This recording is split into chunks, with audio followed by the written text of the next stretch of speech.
Hello everyone, welcome to our channel maths is fun. Last video में हमने complete की exercise 1.6 और आज हम स्टार्ट करने जा रहे हैं miscellaneous exercise on chapter 1। So आइए स्टार्ट करते हैं। सो ये रहा first question. Decide among the following set which sets are subset of one and another. ठीक है, तो हमारे पास चार सेट गिवन है हमें, set A B C D, जिसमें से हमें set A set builder form में गिवन है और बाकी सेट बी सी डी और रोस्टर फॉर्म में गिवन है। हम तभी इनको कंपेयर कर सकते हैं जब आपके ये तीनों ही रोस्टर फॉर्म में हो जाएं। तो आइए कन्वर्ट कर लेते हैं पहले सेट ए को रोस्टर फॉर्म में। Yes, the set of all x such that x belongs to set of real number and x satisfy this condition. So condition क्या है, देखो ध्यान से, x square minus 8x plus 12 equal 0। इसको solve करना आता है आपको अच्छे से, तो यस करते हैं इसको सोल्व। 12 के ऐसे फैक्टर जो प्लस करके 8 आए। ठीक है, सो क्या होंगे ऐसे फैक्टर, 6 प्लस 2, 6 टू जा 12, 6 प्लस 2 8 प्लस 12 इक्वल 0। ये यहाँ पे x आ गया, x square minus 6x minus plus minus 2x plus 12 equal 0। इसमें से और इसमें से आप कॉमन ले लीजिए, यहाँ पे कॉमन आएगा आपका x। सो यस, यहाँ पे क्या बच जाएगा, ये कॉमन x आ गया, यहाँ बचा x माइनस 6। सिमिलरली यहाँ पे कॉमन क्या आ रहा है, माइनस 2, क्या बचा x minus 6 equal 0। Yes, again common लीजिए इसमें से। सो यहाँ पे कॉमन मिला हमें x minus 6, next is x minus 2 equal 0। एक बार इसको 0 करेंगे तो हमें मिलेगा x इक्वल 6, जब इसको 0 करेंगे तो मिलेगा x इक्वल 2। सो ये सेट ए क्या बन गया हमारे पास, सेट ए आ गया बच्चों 6,2 या 2,6, 2 पहले लिख रहे हैं और 6 बाद में लिख रहे हैं, ठीक है ना। सो यस, तो हमारे पास चारों set A B C D roster form में आ गए हैं। तो आइए इनको कंपेयर करते हैं। यस, सेट ए में दो एलिमेंट है 2,6, तो ये दोनों एलिमेंट आपके बी में भी हैं, देखो ध्यान से 2,6। सो डेफिनेटली ए सबसेट हो गया किस सेट, बी का। सो लिखेंगे कैसे इसको, clearly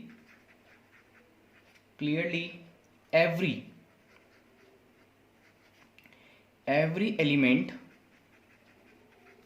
of A is in B। Clear, सारे एलिमेंट ए के बी में भी हैं, और ऐसे आप देख सकते हैं कि सारे एलिमेंट ए के सी में भी तो हैं, 2 और 6 सी में भी है, तो दोनों को एक में कर लेते हैं। Every element of A is in B and also in C. So therefore जो ए है वो सबसेट हुआ बी का एज वेल एज सी का। ठीक है, सेट ए बी का भी सबसेट है और सेट ए सी का भी सबसेट है। क्लियर, अब नेक्स्ट आइए बी को देखते हैं। बी में भी 3 एलिमेंट हैं आपके 2, 4, 6। तो क्या बी के सारे एलिमेंट ए में हैं, बिल्कुल नहीं है। सी में है 2, 4, 6 डेफिनेटली है। So clearly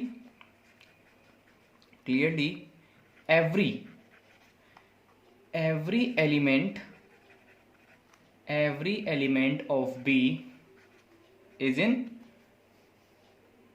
C. So therefore B is the subset of set C। Clear हुआ, सो B C का सबसेट हो गया। अब देखिए ध्यान से, क्या B D का सबसेट है, बिल्कुल नहीं है। नेक्स्ट C पे आइए, तो C तो सबसे बड़ा सेट है इनमें, तो वो तो किसी का सबसेट नहीं हो सकता। ठीक है, अब आइए D पर, देखो ध्यान से, सेट D में A के एलिमेंट है 6, तो क्या 6 A में है, डेफिनेटली है।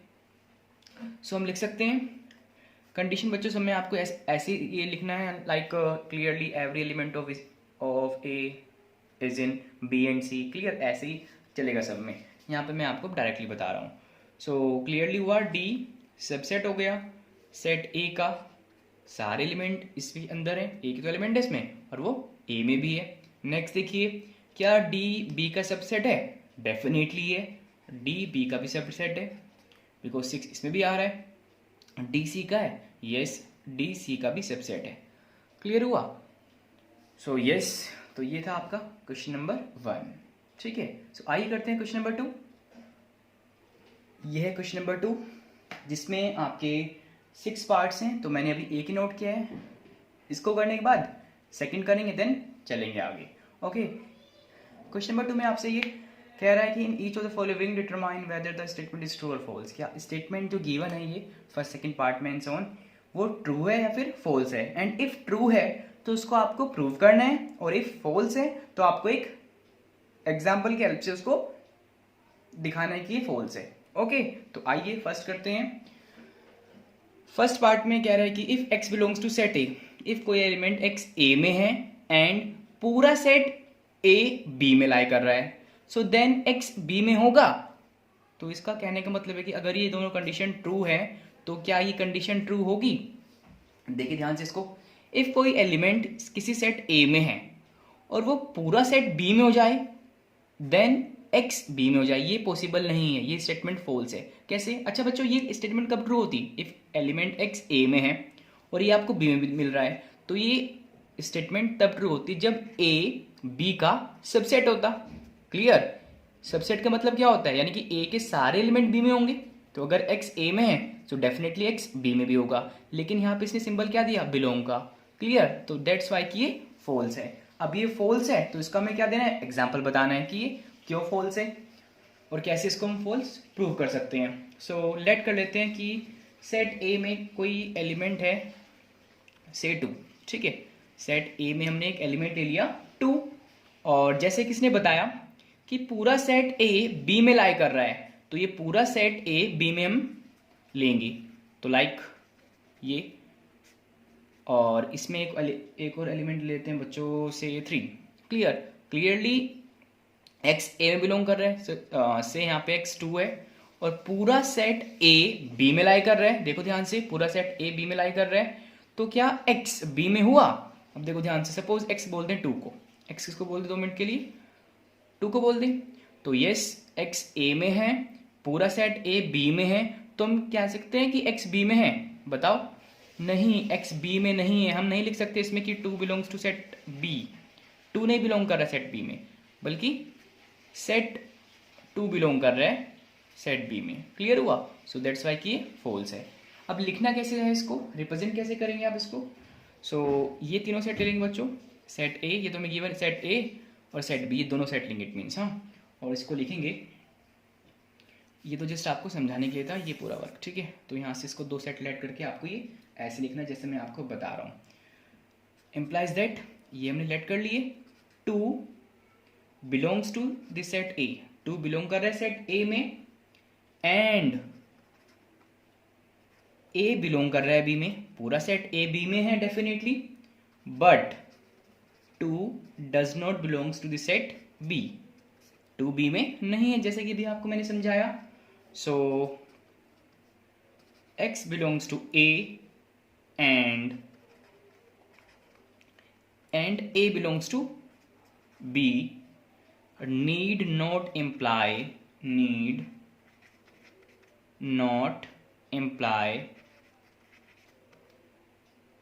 that x belongs to the set b।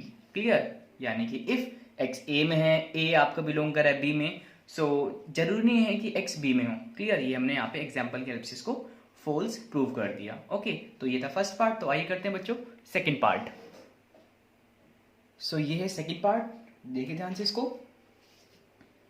इसमें आपको कह रहा है बच्चों ये, इफ सेट ए बी का सबसेट है एंड पूरा सेट बी किसके अंदर है, सी के अंदर है, तो क्या ए भी सी के अंदर होगा। इट मीन्स अगर ए बी का सबसेट है, बी सी में बिलोंग कर रहा है, सो देन क्या ए सी में बिलोंग करेगा। ये आपको बताने के ट्रू है या फिर ये फॉल्स है। तो समझिए बच्चों ध्यान से इसको, इफ सेट ए बी का सबसेट है तो इट मीन्स ए के सारे एलिमेंट बी के अंदर होंगे, ठीक है। अब पूरा बी कंटेन कर गया सी में, तो डेफिनेटली ए सी के अंदर नहीं होगा। क्यों नहीं होगा, आइए समझते हैं इसको।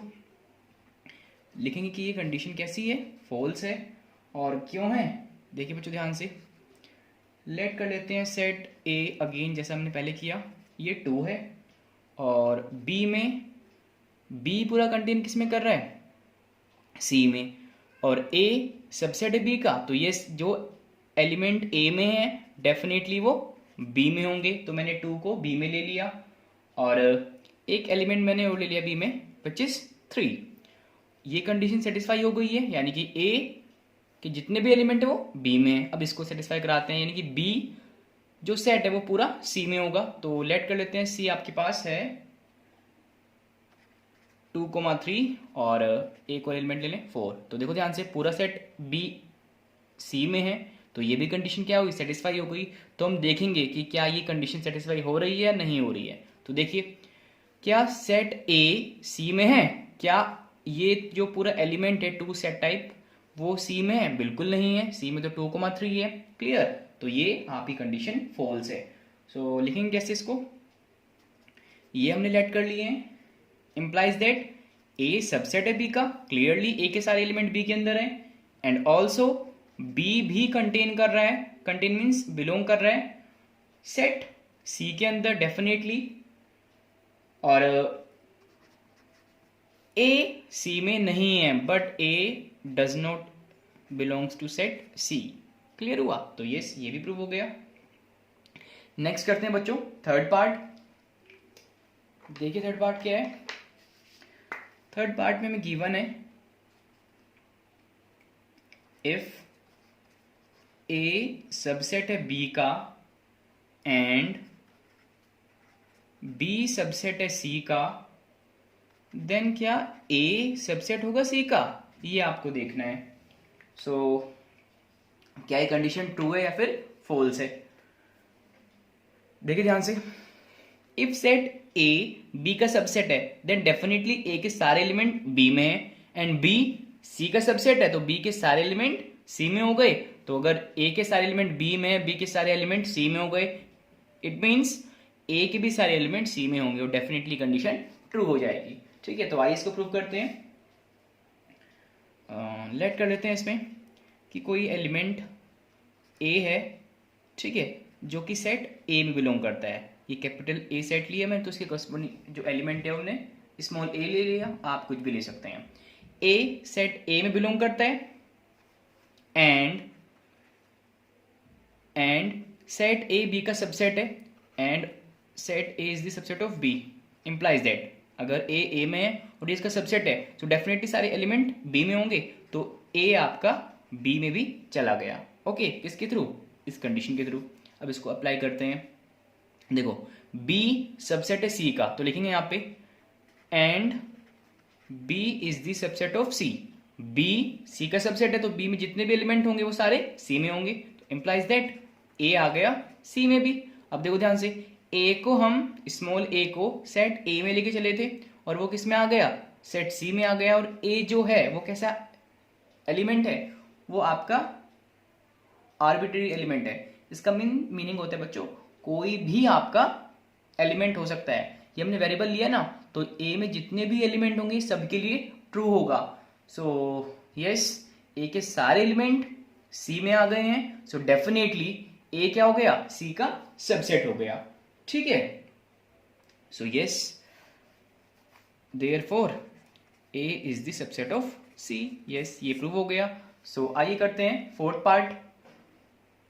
यस बच्चों, तो ये है फोर्थ पार्ट, और जो फोर्थ पार्ट है वो बिल्कुल थर्ड पार्ट का रिवर्स है। ठीक है, उसमें क्या हमने प्रूव किया था कि अगर ए सबसेट है बी का और बी सबसेट है सी का, देन ए भी सबसेट था सी का। और यहां पे हमें प्रूव करना है कि अगर ए सबसेट नहीं है बी का और बी सबसेट नहीं है सी का, तो क्या ए सबसेट नहीं होगा सी का, तो ये चेक करना है। सो डेफिनेटली ये स्टेटमेंट बच्चों फॉल्स है। फॉल्स क्यों है, आइए एक एग्जांपल देते हैं और समझते हैं इसको। सो लेट कर लेते हैं, सेट ए में कोई दो एलिमेंट है से 1,2, ठीक है, और जैसे गिवन है कि ए सबसेट नहीं है बी का, तो हम ले सकते हैं कि बी में दो एलिमेंट हैं 2,3, तो क्या ए सबसेट है बी का, डेफिनेटली नहीं है। एक और सेट लेट करना है आपको से सी, और सी में कोई एलिमेंट ले लो 1, 2, 4, ठीक है। सो देखिए ध्यान से, सेट ए में दो एलिमेंट है 1,2 जो कि बी में नहीं है, दैट्स वाई की ये कंडीशन सेटिस्फाई हो रही है। ये कंडीशन सेटिस्फाई हो रही है, चेक करते हैं क्या बी सबसेट नहीं है सी का, बिल्कुल नहीं है। बी में दो एलिमेंट है 2,3, इसमें 2 तो है बट 3 नहीं है, दैट्स वाई की बी सबसेट नहीं हुआ सी का। सो चेक करते हैं क्या ए सबसेट है सी का, तो देखिए ए में दो ही एलिमेंट है 1,2 और डेफिनेटली सी में आ रहे हैं, सो इम्प्लाइज दैट ए क्या है, सबसेट हो गया सी का। क्लियर। तो ये कंडीशन आपकी कैसी थी, ये कंडीशन आपकी फॉल्स थी और ये इसका मैंने एग्जाम्पल के हेल्प से इसको समझा दिया। अच्छा बच्चों, जब कोई कंडीशन फॉल्स होती है और उसको हम किसी एग्जाम्पल के थ्रू समझाते हैं तो उसको बोलते हैं, या उस एग्जाम्पल को हम बोलते हैं काउंटर एग्जाम्पल। क्या बोलते हैं, काउंटर एग्जाम्पल। क्लियर। जब किसी फॉल्स स्टेटमेंट को शो करने के लिए हम किसी एग्जाम्पल का यूज करते हैं उसको हम जनरली बोलते हैं काउंटर एग्जाम्पल। ओके, ये ध्यान रखना इसको आप। तो यस बच्चों, ये हो गया हमारा फोर्थ पार्ट। तो आइए करते हैं fifth part. If x belongs to a and, यानी कि x बिलोंग कर रहा है a में और a सबसेट नहीं है b का, then x belongs to the set b। तो क्या x b में होगा? देखो बच्चों ध्यान से, देखो x जो है वो a में है, a सबसेट नहीं है b का, सो डेफिनेटली x आपका b में होगा नहीं होगा? बिल्कुल नहीं होगा। तो ये जो कंडीशन है ये फॉल्स है। देखो a सबसेट b नहीं है b का, तो इट मींस a के जो एलिमेंट है वो b के अंदर नहीं है। इफ a सबसेट होता तो इसका मीनिंग क्या होता है कि a के अंदर जितने भी आपके एलिमेंट है वो सारे b में आ रहे हैं, b में कंटेन है इट मींस। ठीक है, लेकिन यहाँ पे ऐसा नहीं है, सो डेफिनेटली वो b में नहीं होगा। आइए एग्जाम्पल के समझते हैं। लेट कंडीशन आपकी फॉल्स है ये भी। लेट सेट a को लेट कर लेते हैं से 1,2, ठीक है, एंड b को लेते हैं, हमें दिखाना है ना कि b जो a वो b का सबसेट नहीं है, तो ले लो उसमें एलिमेंट 1, 3, 4। यस। सो देखो ध्यान से, a सबसेट नहीं है b का बिकॉज a के सारे एलिमेंट b में नहीं आ रहे हैं, और x बिलोंग कर रहा है से x इसको मान लेते हैं 1 को, x बिलोंग कर रहा है किसमें, सेट a में, और x b में भी है। क्लियर हुआ ना? तो ये कंडीशन क्या हुई बच्चों, ये कंडीशन 1 के लिए तो ट्रू है। देखो ध्यान से, x अगर 1 को लेट कर लें तो x जो है वो a में भी है और b में भी आ गया, तो उसके लिए तो कंडीशन ट्रू हो गई। बट क्या ये 2 के लिए ट्रू होगी? देखो 2 आपका बिलोंग कर रहा है सेट a में, तो क्या वो b में बिलोंग कर रहा है? नहीं बिलोंग कर रहा। 2 आपका b में नहीं है। तो अगर किसी केस में कोई एक एलिमेंट कर रहा है बिलोंग, यानी कोई एक एलिमेंट तो कंडीशन को सेटिस्फाई कर रहा है और कोई दूसरा एलिमेंट उस कंडीशन को सेटिस्फाई नहीं कर रहा, तो उस केस में भी वो कंडीशन फॉल्स ही रहेगी। ठीक है ना? तो यहाँ पे मैंने इसलिए 2 एलिमेंट लिए इसमें आपको समझाने के लिए। इफ कोई एक भी एलिमेंट किसी कंडीशन को फॉल्स प्रूव कर देता है तो वो कंडीशन आपकी फॉल्स ही रहेगी। क्लियर? बाकी सारे, सपोज कि सेट में आपके 100 एलिमेंट है, सपोज कितने 100 एलिमेंट, इसमें से 99 कंडीशन को सेटिस्फाई कर रहे हैं, बट एक एलिमेंट कंडीशन को सेटिस्फाई नहीं कर रहा, तब भी वो कंडीशन फॉल्स ही होगी। ठीक है, तो इसको ध्यान रखिएगा बच्चों। तो यस, ये कंडीशन आपकी फॉल्स है। नेक्स्ट है एंड लास्ट पार्ट 6 है आपका, तो आइए इसको भी कर लेते हैं।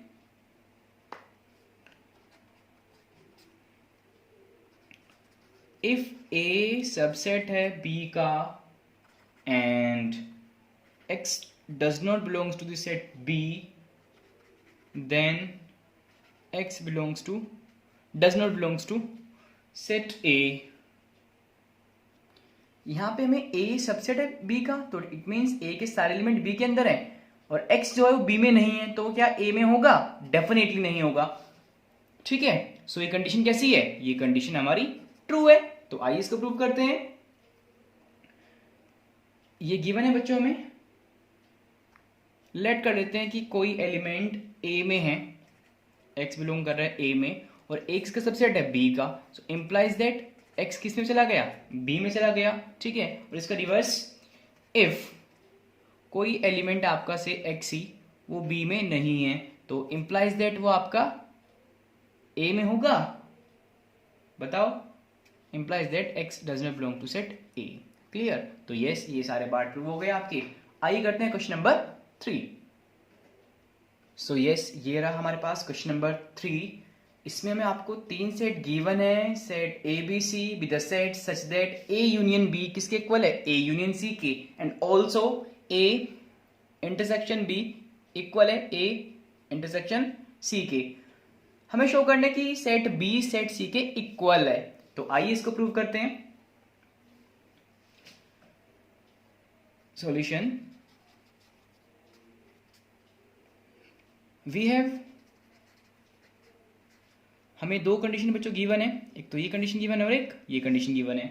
तो हम इसको लिख रहे हैं अभी यूनियन वाली कंडीशन को, A union B equal A union C. तो बच्चों हमें दो सेट को इक्वल प्रूव करना है इसमें। तो एक बार हम इस सेट को ऑपरेट कराएंगे दोनों साइड, एक बार इस सेट को ऑपरेट कराएंगे। कैसे ऑपरेट कराएंगे आइए देखते हैं। सो ए यूनियन बी ये यही है, इसके दोनों साइड हम ऑपरेट करा रहे हैं सी को किस ऑपरेशन के साथ, इंटरसेक्शन के साथ।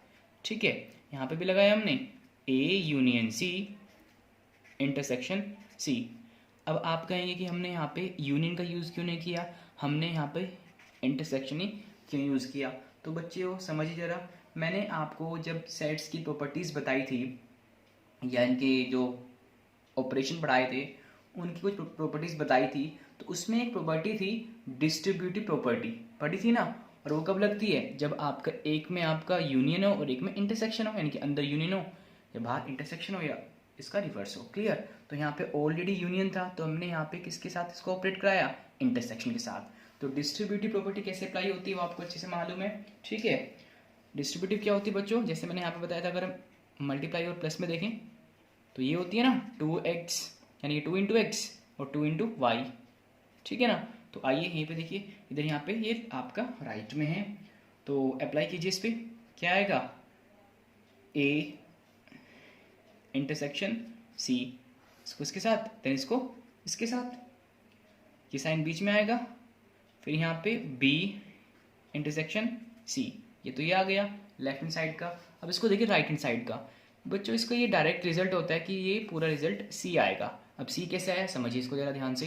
अगर मैं कहूँ कि मेरे पास दो सेट हैं, से ए एंड सी, ए में 3 एलिमेंट ले लेते हैं 1 2 3, और सी में और 2 एलिमेंट के लिए मैंने 1 2। क्लियर, सो अगर मैं इसका यूनियन निकालता हूँ ए और सी का, सो ए यूनियन सी कितना आएगा मेरे पास, 1 2 इसमें भी है 1 2 इसमें भी है, तो पूरा सेट क्या आएगा 1 2 3 आ गया। ठीक है, यानी कि सेट ए आ गया। और मुझे इसका क्या करना है, इंटरसेक्शन करूँ मैं सी का। अगर ए यूनियन सी का मैं इंटरसेक्शन करता हूँ सी के साथ, तो इसमें और इसमें कॉमन एलिमेंट ढूंढिए क्या है। कॉमन एलिमेंट हमारे पास 1 2 है, यानी कि पूरा सेट क्या आ गया, पूरा सेट वापस हमारे पास सी आ गया। सो दैट्स वाई कि ए यूनियन सी इंटरसेक्शन सी क्या हो गया, सी हो गया। आप यहाँ पे रीज़न बता सकते हैं बच्चों। रीज़न को मैं दूसरे कलर से लिख देता हूँ, वेट। रीज़न है कि ए यूनियन सी इंटरसेक्शन सी हमें सी देता है, दैट्स वाई कि हमने सी लिखा इसको। ओके, और अब ध्यान दीजिए बच्चों, इसमें ए इंटरसेक्शन सी किसके इक्वल है, ए इंटरसेक्शन बी के इक्वल है। तो इसके प्लेस पे हम लिख रहे हैं ए इंटरसेक्शन बी। क्लियर, ये सेम रहेगा और बाकी आपका ये भी सेम रहेगा। तो यस, ये आ गया हमारे पास। ठीक है, और कॉल दिस 1, इसको हमने 1 बोल दिया। और जो रीज़न है मैं यहीं पे लिख रहा हूँ कि हम ये कैसे आया, हमने इसका यूज़ किया। लिख दीजिए यहाँ पे ए इंटरसेक्शन सी इक्वल है किसके, ए इंटरसेक्शन बी के। तो क्लियर, ये 1 आ गई। हमने क्या किया था अभी, सी को ऑपरेट कराया था दोनों साइड, एक बार बी को कराते हैं आइए। ठीक है, देखो ध्यान से अगेन, हमारे पास ये कंडीशन थी, दोबारा लिखिए इसको, A union B equal A union C, और ऑपरेट किसको कराएंगे इस बार, सी को ऑलरेडी हम करा चुके हैं, बी को कराते हैं आइए। आप चाहे बी को पहले करा दो सी के बाद में करा दो, ठीक है, doesn't matter. So A union B intersection के साथ बी को कराना है हमें। So yes, A union C intersection B. Clear, अब देखो ध्यान से, जो ये कंडीशन है इसकी जैसी तो है भाई, A union B intersection B था, यहाँ पे बी के प्लेस पे कितना था, सी था, तो जब यहाँ पे सी था तो यहाँ पे कितना आया था, सी। ऐसे यहाँ पे क्या आएगा बच्चों, बी आएगा। ओके, और इसको हमें क्या करना है, डिस्ट्रीब्यूट कराना है इसको। सो कराते हैं इसको इसके साथ, फिर इसको इसके साथ। सो क्या आएगा, ए इंटरसेक्शन बी, बीच में साइन क्या है, यूनियन का, बी इंटरसेक्शन सी। चाहे आप सी को बाई लिख दो, ठीक है, कॉम्यूटेटिव होता है ये इंटरसेक्शन, इसकी प्रॉपर्टी मैं आपको बता चुका हूँ। तो यस, तो अगेन देखो ध्यान से, बस आ तो गया आंसर, इसको भी रहने दीजिए आप, इसको कॉल कर दीजिए कि ये 2 है। सो देखो ध्यान से, ये और ये कंडीशन दोनों सेम है भाई, ये जो लिखा है वही तो ये लिखा है, तो यस 1 और 2 से क्या हुआ, बी इक्वल सी क्या हो गया। सो यस फ्रॉम 1 and 2, ठीक है, 1 and 2 से जो सेट बी है वो डेफिनेटली इक्वल हो गया सेट सी के। तो यस ये हो गया क्वेश्चन नंबर 3। और बच्चों एक बात और, जैसे ही आप कोई प्रॉपर्टी यूज़ कर रहे हैं या कोई रिजल्ट यूज़ कर रहे हैं तो उसको आपको आगे बताना है कि आपने क्या यूज़ किया, कैसे वो आपका स्टेप आपने किया है, ठीक है। तो यस क्वेश्चन नंबर 3 कंप्लीट हो गया। आइए करते हैं क्वेश्चन नंबर 4। यस ये क्वेश्चन नंबर 4, और इसमें हमसे कह रहा है कि show that the following 4 conditions are equivalent. इसका मतलब क्या होता है इक्विवेलेंट का, यहाँ पे नंबर नहीं होने चाहिए इसमें इक्वल, ठीक है, जैसे आपने सेट में पढ़ा था वो नहीं है यहाँ पे कॉन्सेप्ट। तो ये कह रहा है कि अगर एक ये सारी कंडीशन इक्विवेलेंट है, इसको हमें शो करना है, तो हमें शो करना पड़ेगा कि इस कंडीशन से ये रिजल्ट प्रूव होता है, इस कंडीशन से ये रिजल्ट प्रूव हो जाएगा, और इस कंडीशन से ये रिजल्ट प्रूव हो जाएगा। क्लियर, यानी कि इसको ट्रू लेट करेंगे तो ये प्रूव कर देंगे, इसको ट्रू लेट करके ये प्रूव करेंगे, एंड सेम इसको ट्रू लेट करके इसको प्रूव करेंगे, देन इसको ट्रू लेट करके वापस 1 को करेंगे, ठीक है। सो आइए करते हैं सॉल्यूशन, और बता देते हैं कि हम यहाँ पे फर्स्ट से सेकंड को प्रूव करेंगे। ओके, सो यस फर्स्ट में क्या गिवन है हमें, ए सबसेट है बी का, ए सबसेट है बी का, A is the subset of B implies that. Clear, ये कंडीशन होती है if and only if and only if. इसका मीनिंग दोनों साइड से ट्रू है, दोनों साइड से मीन्स अगर ये कंडीशन ट्रू है और इसको हम प्रूव कर देंगे, और ये ट्रू है तो इसको हम प्रूव कर देंगे, ठीक है। सो पहले इन दोनों के लिए इसको करेंगे सोल्व, और देखिए ध्यान से, ए सबसेट है बी का, so all the elements of A, नीचे लिख देते हैं, आर इन बी। अगर भाई ए सबसेट है बी का, डेफिनेटली ए के सारे एलिमेंट बी में होंगे, ठीक है। या हम इसको ऐसे कह सकते हैं, इफ ए के सारे एलिमेंट बी में हैं देन डेफिनेटली ए क्या है, सबसेट है बी का। तो ये दोनों कंडीशन, यानी कि कंडीशन दोनों साइड से ट्रू है, तो दैट्स वाई कि मैंने ये सब अप्लाई किया इसमें इफ एंड ओनली इफ का। सो यस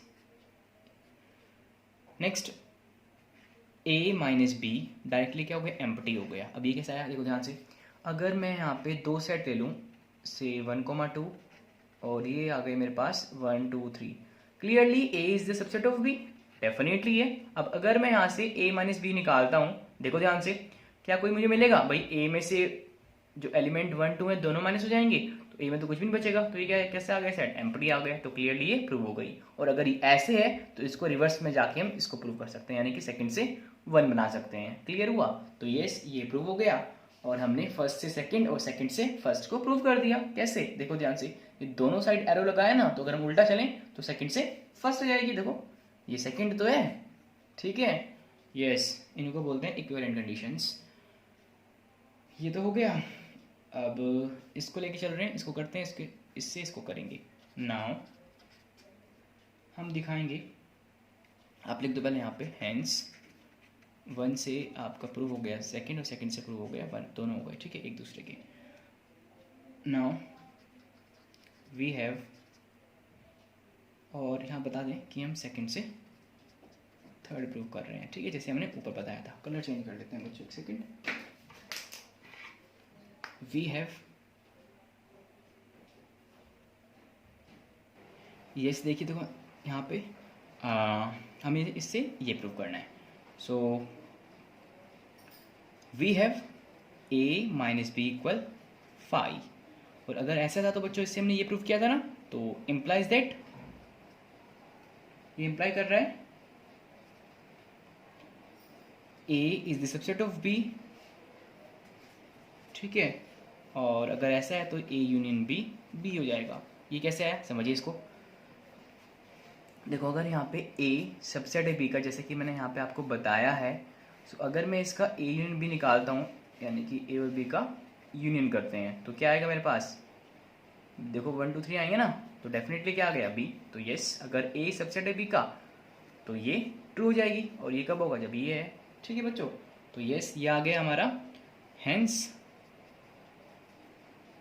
सेकंड से थर्ड प्रूव हुआ। और वैसे ही हम थर्ड से अगर उल्टा चलें तो सेकंड को प्रूव कर सकते हैं, ठीक है। तो ये हो गई कंडीशन। तो आइए थर्ड से फोर्थ करते हैं।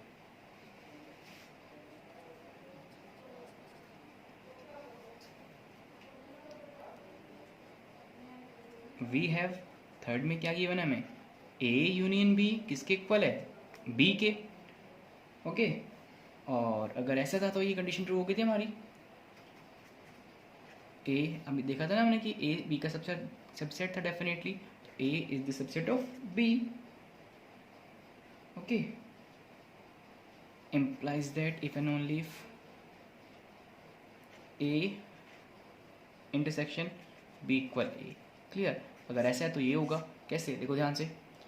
अगर मैं यहाँ पे मैंने यूनियन फाइंड किया, अगर मैं इसका इंटरसेक्शन फाइंड कर लेता हूँ a और b का, तो क्या मिलेगा, कॉमन एलिमेंट क्या आ रहे हैं, 1,2 आ रहे हैं, ठीक है, जो कि क्या है, सेट a है, डेफिनेटली आ गया। कब, जब ये इसका सबसेट होगा।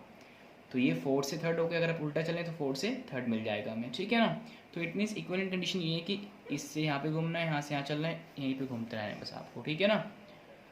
किसी भी कंडीशन को उठा लें आप और दूसरी प्रूव कर सकते हैं, इनको हम बोलते हैं इक्विवेलेंट। सो यस, फोर्थ हो गई। अब करते हैं फोर्थ से फर्स्ट। यस, इसको ऊपर कर लेते हैं थोड़ा सा। सो ये हमारे पास है कंडीशन, तो लिखते हैं we have a intersection b equal a। और अगर ऐसा है तो भी हमने प्रूव किया था कि ये इसका सबसेट होगा, ये इसका सबसेट है,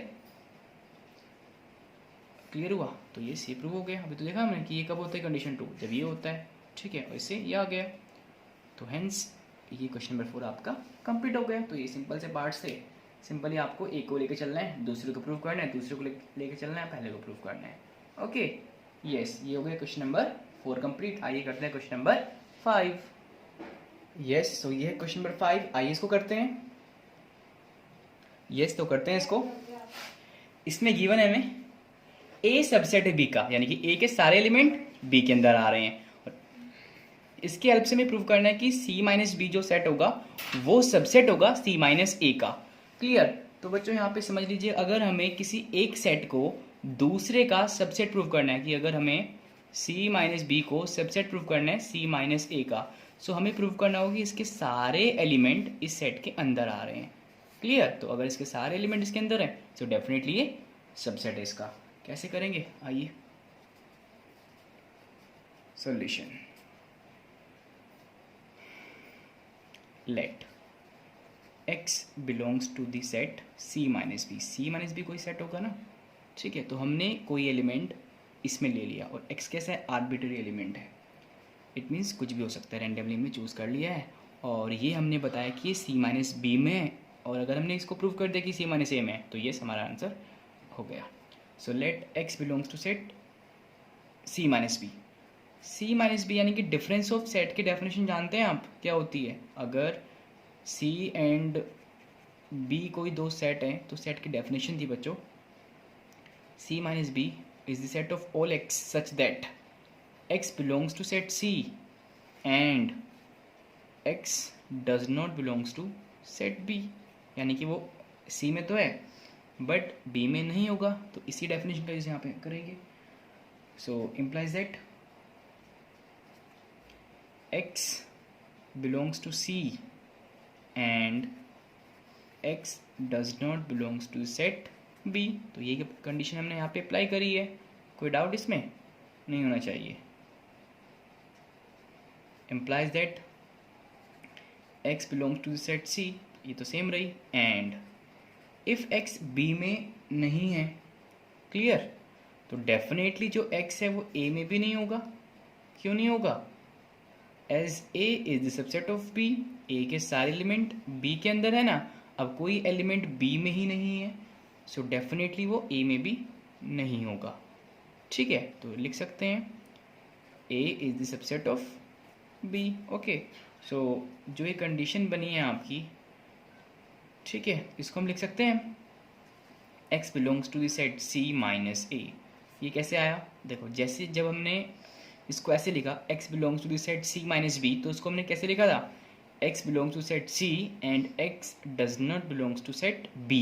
तो इसको अगर हम रिवर्स कर दें, ऐसे लिखें, तो ये नहीं आ गई। देखो, इसको हमने रिवर्स करके लिख दिया C माइनस B में, C माइनस A में। तो ये हम x को किस में लेके चले थे? C माइनस B में, और x किस में आ गया? C माइनस A में आ गया। तो अगर ऐसा होता है तो C माइनस B क्या हो गया? सबसेट आ गया C माइनस A का।